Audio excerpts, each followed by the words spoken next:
이준석 관심 없으면은 아무 짓도 안 해요. 근데 기자회견까지 하는 걸 보고 기자회견까지 하고 안 한다는 기자회견 하는 걸 보고서 그렇죠. 뭐 측에서 또 뭘 흘리고 예. 나는 모르는 일이다 하고 이 모든 것들이 우리 안철수 후보하고 네. 똑같은 그 길을 가는 그 길을 그럴 가고 길을 있다. 가. 그래서 날짜도 제가 예측했잖아요. 28일. 28일 날 전날. 그렇죠. 사전 투표 그 전날, 토론 다음 날. 아하, 마지막 토론 다음 날. 네, 그날이 28일. 그게 딱 지난번 안철수 후보 케이스인데요. 그렇죠. 그래서 그 말은 진짜인 걸 것 같아요. 이름은 나올 거예요. 이름은 나오죠. 4번은 나올 거예요. 왜냐면 이제 프린트는 25일이 마지막 투표용지에 네. 뭐 그거니까 나올 수 있겠죠. 우리 김영호님 어떻게 생각하세요? 단일화 아까 어떻게 제가 일부 때 말씀드리지만 저는 만약에 정말 자기가 단일화를 할 생각이었다면 저는 이번에 기자회견을 과연 했을까? 제가 좀 나이브하게 생각할 수는 있는데 일단은 저는 첫 번째로 그 선거 운동원도 안 쓰고 그리고 차량도 없고 유세 차량도 없고 네. 그리고 공보물도 아까 이제 4피짜리 만들어서 하여튼 당선이 목적은 아닌 것은 전 확실하다 네, 이렇게 생각을 했고요. 두 번째는 단일화는 본인이 이제 그 단일화에서 주인공이 된다면 할 텐데 뭐 그건 불가능한 얘기잖아요. 저는 마지막까지 이준석 후보가 단일화는 안 할 거라고 저는 판단을 하거든요. 근데 제가 나이브한 생각일 수도 있습니다. 아마 제가 생각보다 좀 그래요. 좀. 그걸 잘 알고 있고 네네. 또 허은하 대표님 워낙 이준석 후보를 잘 아시고 있기 때문에 겪어봐서 네. 뭐 논문 쓰셔도 몇 권 쓰시면 쓸 수 있을 것 쓸 수 같아요. 있어요. 챕터별로 하나하나 나올 것 같은데요. 나올 것 이준석 같아요. 씨가. 책 한 또- 3부까지 만들 수 있을 것 같아요. 또 양두구육으로 개장사를 하려고 할지 한번 또 좀 봐야 지난번에 되겠는데. 안철수 후보 둘이 만나서 이런 거 상의했나? 지난번에 어떻게 단일화 어떻게 했어요? 했더니 그거 윤석열 단일화 사례를 그 단일화 할 때 이준석 후보가 당대표였어요. 그렇기 때문에 네. 예, 맞습니다. 어떤 걸 얻어갔는지를 다 알고 그때 그 명태균이 프로세스를 그 과정 속에 있었죠. 있었죠. 예. 그렇죠. 이 있었다고 명태균은 기사도 나오고요. 그리고 명태균은 며칠 전에도 통화했잖아요.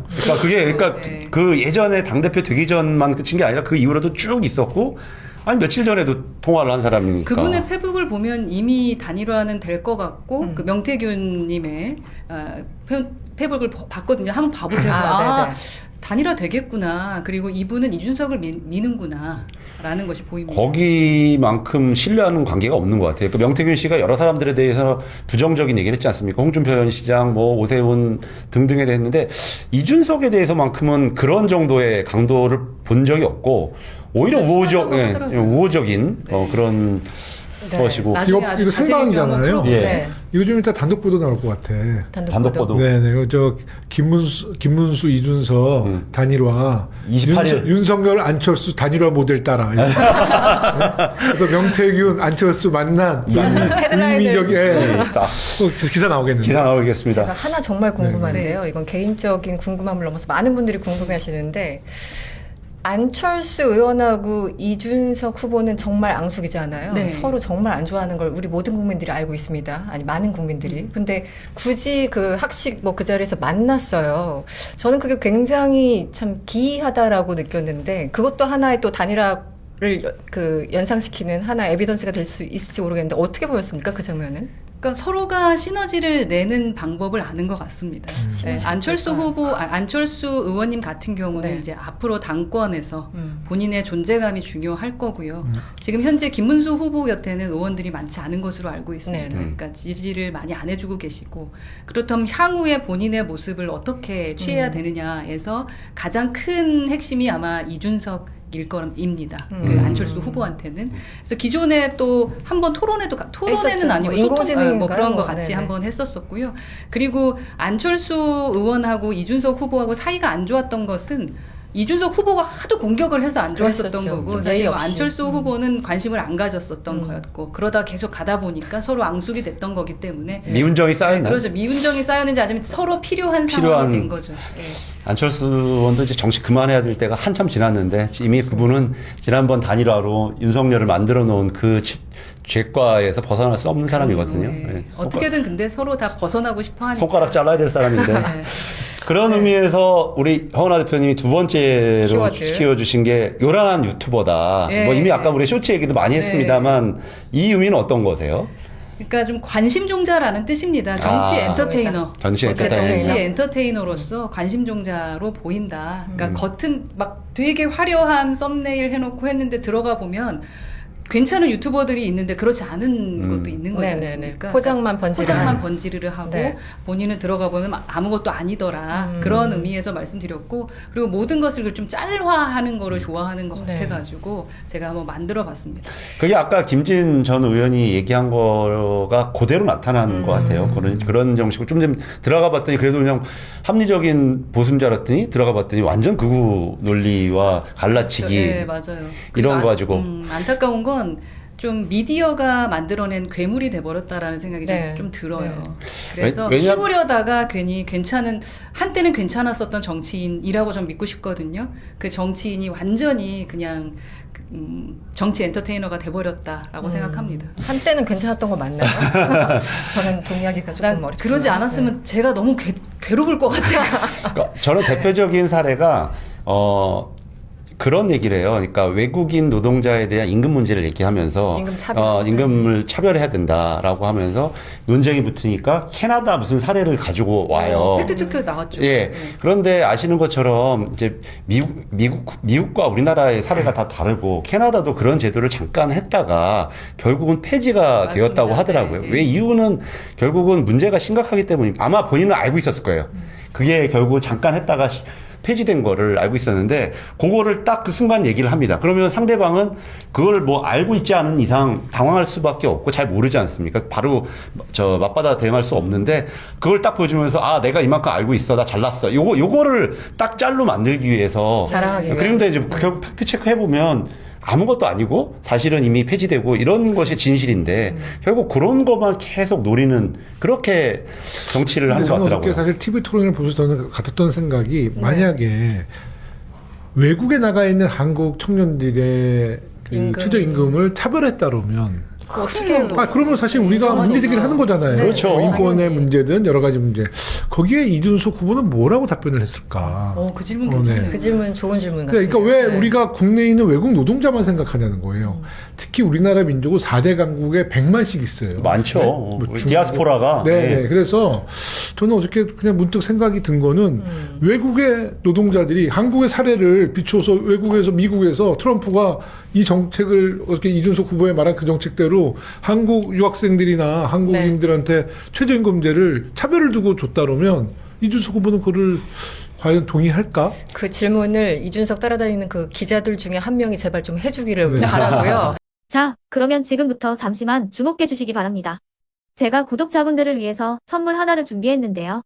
제가 항상 여러분들께 드리는 말씀이 있습니다. 뉴스만 평소에 잘 챙겨보셔도 돈이 되고 돈을 벌 수 있다라고 말씀을 드렸는데요. 여러분들은 여기 보시는 삼성전자 뉴스를 보고 어떤 생각이 드세요? 아니면 정치인들의 뉴스, 날씨 뉴스를 보고는 어떤 생각이 드시나요? 그냥 뉴스만 보고 끝내는지 아니면 이 뉴스를 어떻게 이용할 수 있는지 이 부분을 고민하고 계시는지를 되물어보고 싶습니다. 그 이유가 뭐냐 하면 제가 지난번에 여러분들께 뭐라고 말씀을 드렸었죠? 지금은 반도체 섹터를 눈여겨보셔야 한다고 말씀드렸습니다. 그리고 나서 이런 썸네일들 뉴스를 통해서 많이 보셨을 겁니다. 반도체 내용이 이슈가 됐을 때 부자들은 어떻게 생각한다? 반도체 관련주들은 뭐가 있는지, 어떤 종목이 가장 좋은지, 어디에 투자해야 돈이 몰리는지 자연스럽게 생각한다고 제가 말씀을 드렸죠. 그 이유가 뭐냐 하면 부자들이 봤을 때는 이슈가 곧 돈으로 이어지고 그 이슈가 나에게 돈을 벌어준다는 경험적 확신이 있기 때문에 부자들은 항상 이런 사회적 이슈를 관심 있게 챙겨본다고 제가 말씀을 드렸습니다. 이번에도 마찬가지인데요. 제가 지난번에 시청자분들과 함께하는 주식으로 수익 내기 이벤트를 진행했었죠. 당연히 100% 무료로 진행을 했었고요. 여기 보시면 아시겠지만 제가 지난번에도 구독이라고 보내주신 모든 시청자분들께 반도체 관련주 중에 가장 크게 급등할 딱 한 종목, 많은 종목도 아니라 한미반도체 한 종목을 여러분들께 추천드렸어요. 그러면서 여기 나와 있는 대로 정확히 얼마에 매수해야 하는지, 그리고 수익률이 어느 정도 나왔을 때 팔아야 하는지를 이런 부분들까지 여러분들에게 정확히 알려드렸었는데 지금 실제로 어떻게 되었다? 오른쪽을 보시면 아시겠지만 제가 지난번 문자 발송으로 이 한미 반도체를 소개해드리고 나서 실제로 이렇게 5배 이상 어마무시한 상승이 나왔습니다. 100만 원만 투자를 했어도 무려 500만 원이 넘는 수익금이 생긴 거죠. 그래서 당시에도 굉장히 많은 분들이 제가 드린 이 한미 반도체로 수익을 내실 수가 있으셨을 텐데요. 다시 한번 축하드린다고 말씀을 드리겠고 이번에도 마찬가지입니다. 앞으로도 2024년, 2025년 계속해서 기대해볼 섹터는 AI입니다. 그 중에서도 AI 반도체는 그 누구도 부정할 수 없는 미래 성장 산업입니다. 그러면 우리가 어떻게 생각해 볼 수 있을까요? AI 반도체 종목 중에 앞으로 크게 대장 역할을 하면서 10배 이상 급등할 수 있는 템베고 종목을 지금부터 열심히 추적해야 한다는 겁니다. 큰 돈을 투자하지 않더라도 월급의 일부분 아주 소액이라도 이 종목을 모아가야 수백 %의 수익률을 손에 쥘 수 있는 것이죠. 지금 여러분이 보고 계시는 이 유튜브 또한 AI 반도체와 아주 밀접한 연관이 있고 반도체야말로 대한민국의 핵심 산업으로 앞으로 더더욱 시장은 성장할 수밖에 없습니다. 그렇기 때문에 제가 이번에도 뭘 보내드리고 있냐면 지난번과 똑같이 구독이라는 문자를 보내주시면 제가 AI 반도체 관련주 중에 앞으로 대장주 역할을 하면서 주가가 가장 크게 급등할 한 종목을 여러분들께 문자 발송으로 종목명과 사고 파는 시점을 모두 알려드릴 건데요. 그 문자를 받고 여러분들이 주식으로 돈 버는 연습을 한번 해보셨으면 좋겠고요. 혹시라도 나는 주식을 하지 않는다 하시는 분들은 주변에 주식하시는 지인분들에게 말씀을 해주셔도 되고요. 아니면 연세가 있으셔서 투자가 어렵다 하시는 분들은 이 종목을 자녀분들에게 한번 사봐라. 이걸로 한번 수익을 내봐라. 이렇게 조언을 해주실 수도 있는 거겠죠. 그래서 지금 이 영상을 보시는 시청자분들 중에 나도 이번 종목이 좀 궁금하다 하시는 분들은요. 누구나 상관없이 그리고 어느 시간대나 상관없이 부담 없이 010-2514-5930번으로 구독이라는 문자 보내주시면 제가 이번에도 똑같이 무료 추천 급등주 문자를 보내드리겠습니다. 이해되시겠죠? 제 번호 010-2514-5930번으로 구독이라는 문자 보내주시면 여러분들이 직접 이슈를 통해서 돈 버는 연습을 해보실 수가 있는 거고 제가 돈을 받는 것도 아니고 투자를 대신해 드리는 것도 아니기 때문에 부담 없이 신청해 주시면 되는 겁니다. 그리고 수익이 나면 저는 다른 것은 하나도 바라지 않습니다. 제 채널에 구독, 좋아요 한 번씩만 눌러주시라 이렇게 다시 한번 말씀을 드리겠습니다.